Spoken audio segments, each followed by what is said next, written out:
kampung KB. Karena dibentuknya kampung KB ini tadi sebagaimana saya sampaikan, ada kriterianya. Kriteria khususnya tadi, yaitu yang pertama, tingkat kesertaan KB-nya rendah. Yang kedua, tingkat kesejahteraannya rendah. Kenapa tingkat kesejahteraan rendah? Pasti banyak penyebab indikatornya. Ada indikator-indikator yang belum terpenuhi sehingga kualitas keluarga belum dapat ditingkatkan. Kan itu. Nah, ini harus dapat kita identifikasi. Jadi Bapak Ibu sekalian, kita di BKKBN ya, melalui institusi masyarakat pedesaan atau pos KB maupun sub KB yang kita sebut juga dengan kader KB, itu setiap 5 tahun sekali itu melaksanakan pendataan keluarga. Dan dimutakhirkan setiap tahun ya Bu ya.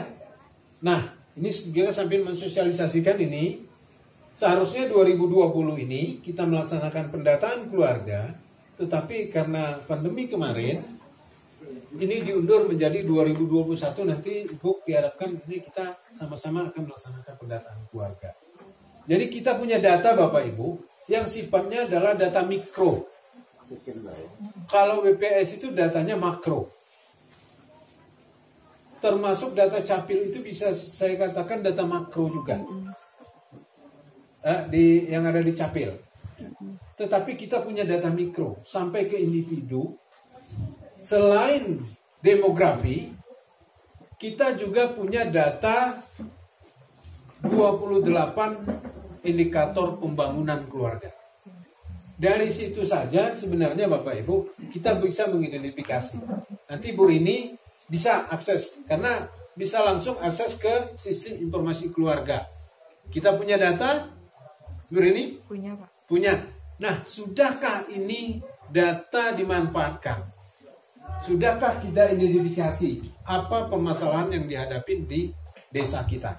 Jadi Pak Kades silakan nanti 2021 ini kita akan melaksanakan pendataan. Mungkin kalau memang ada indikator yang dibutuhkan yang belum termaktub di dalam pendataan, silakan diikutkan. Karena petugasnya kan nanti dari kader-kader kita sendiri dan juga harus sepengetahuan oleh kepala desa atau lurah. Jadi silakan saja nanti mungkin ingin memberdayakan kader, mungkin ada ingin melakukan pendataan juga khusus di desa Batu Ampar ini, silakan ditambahkan dan tentunya sesuai dengan persetujuan dan bahasa di desa ini. Jadi yang pertama adalah ini dari 28 indikator pembangunan keluarga kita, ya. Mulai dari luas rumah dibandingkan dengan individunya, per individu cukup tidak 8 meter bujur sangkar. Kalau dia cukup,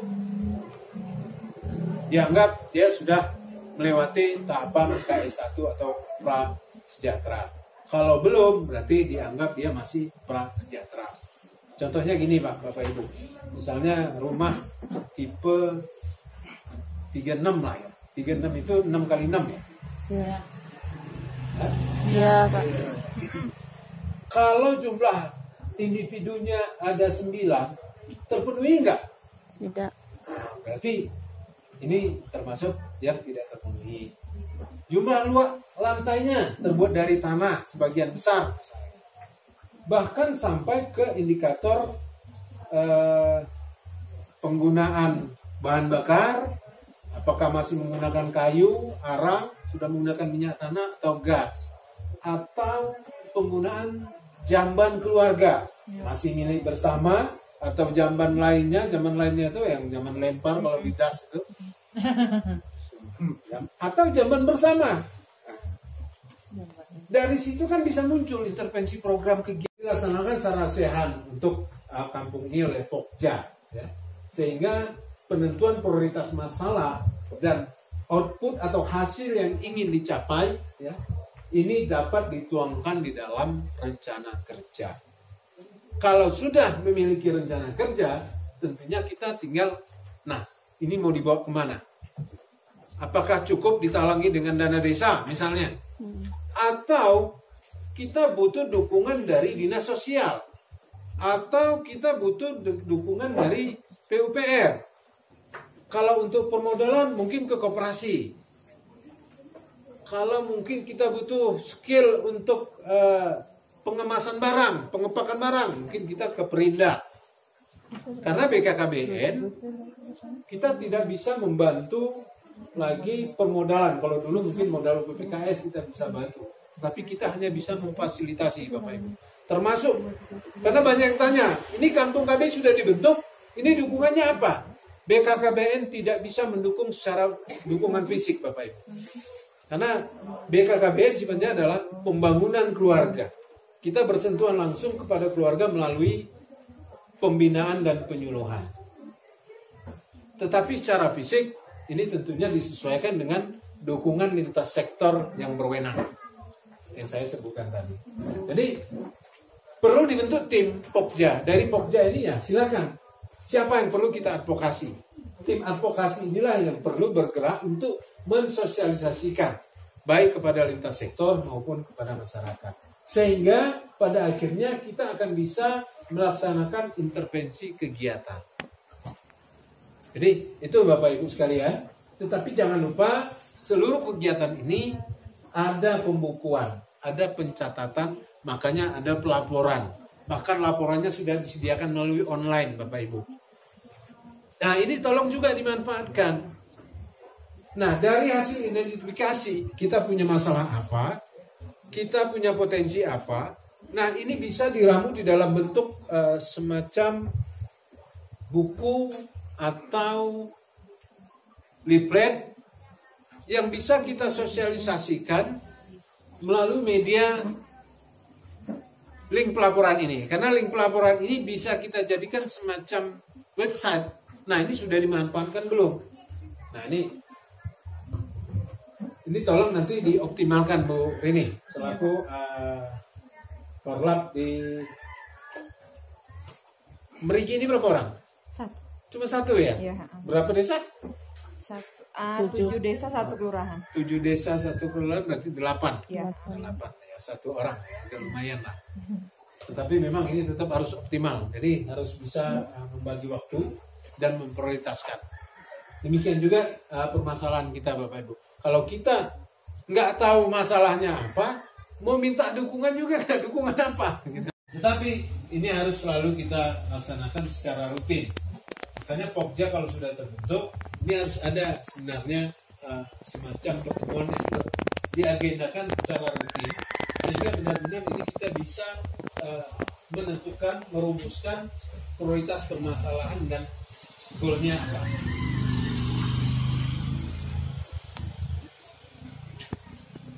Nah ini dia intervensi program dari setelah kita dapat menetapkan prioritas masalah, tentunya kita juga harus mengimplementasikannya dalam rangka intervensi. Apa permasalahannya? Apakah sanitasi? Apakah mungkin peningkatan keterampilan? Apakah di sini banyak mungkin kom industri yang perlu dibantu pengemasan, pengepakan? Apakah juga mungkin masalah jamban atau masalah air bersih atau masalah-masalah lainnya dalam rangka meningkatkan kesejahteraan keluarga. Jadi intervensi program ini harus juga bersentuhan dengan 8 fungsi keluarga.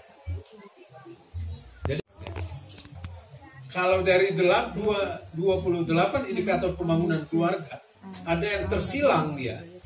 Nah ini akan menurunkan tahapan KS -nya.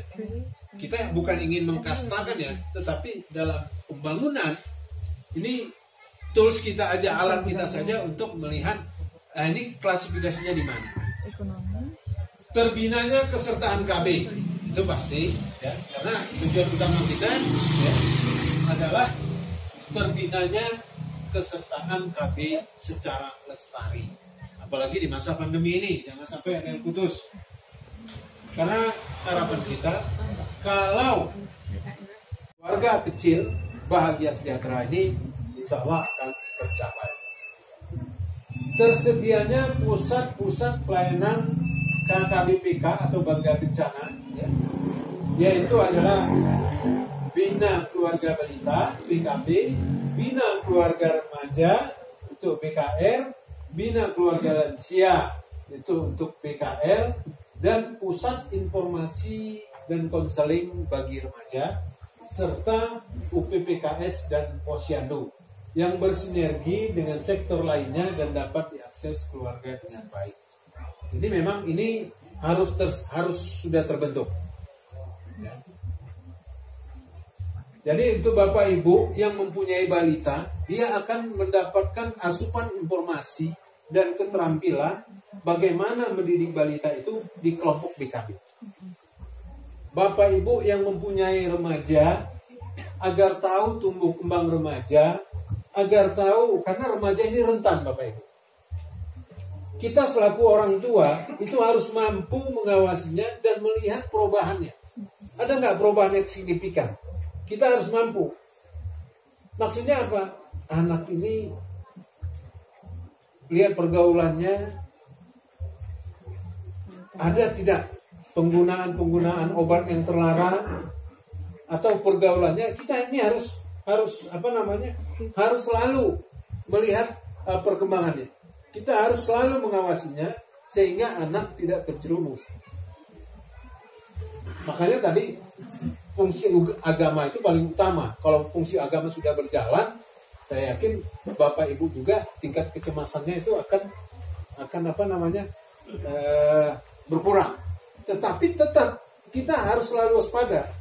Nah, untuk mendapatkan asupan informasi dan keterampilan ini tentunya di kelompok Bina Keluarga Remaja. Demikian juga Bapak Ibu keluarga yang punya lansia.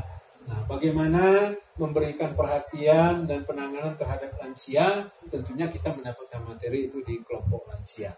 Sedangkan bagi remaja tersebut, ya selain di kelompok Risma, Karang Taruna, melalui PIK remaja, mereka bisa mendapatkan informasi bagaimana mereka merawat fungsi reproduksi mereka, ya. Tidak salah guna, ya. Tidak terjerumus kepada pergaulan bebas, ya. Dan mereka mampu meningkatkan motivasi dirinya, itu di Pusat Informasi Kesehatan Reproduksi atau PIK remaja. Jadi banyak kegiatan-kegiatan para remaja yang justru nanti akan mengurangi waktu senggang mereka untuk berpikiran negatif. Jadi mengarahkan mereka selalu berpikiran positif. Jadi inilah fungsi dari bina keluarga. Sedangkan UPPKS adalah wadah bagi keluarga dalam rangka upaya peningkatan pendapatan keluarga sejahtera. Selanjutnya adalah, nah kalau ini sudah berjalan, peningkatan ketahanan dan kesejahteraan keluarga ini akan lebih mudah dapat dicapai. Tetapi yang paling penting adalah tumbuh dan berkembangnya gotong royong masyarakat dalam membangun kampung KD. Artinya komitmen kebersamaan kita Bapak Ibu dalam rangka membangun kampung KD ini. Dari sektor pembangunan lainnya, ini tentunya disesuaikan dengan sasaran indikator yang kita rumuskan tadi. Apa yang kita prioritaskan di Desa Batu Ampar ini misalnya. Sehingga ini kita mungkin tidak seluruh lintas sektor kita libatkan, tetapi siapa-siapa yang bersentuhan langsung yang sesuai dengan prioritas permasalahan yang sudah ditetapkan.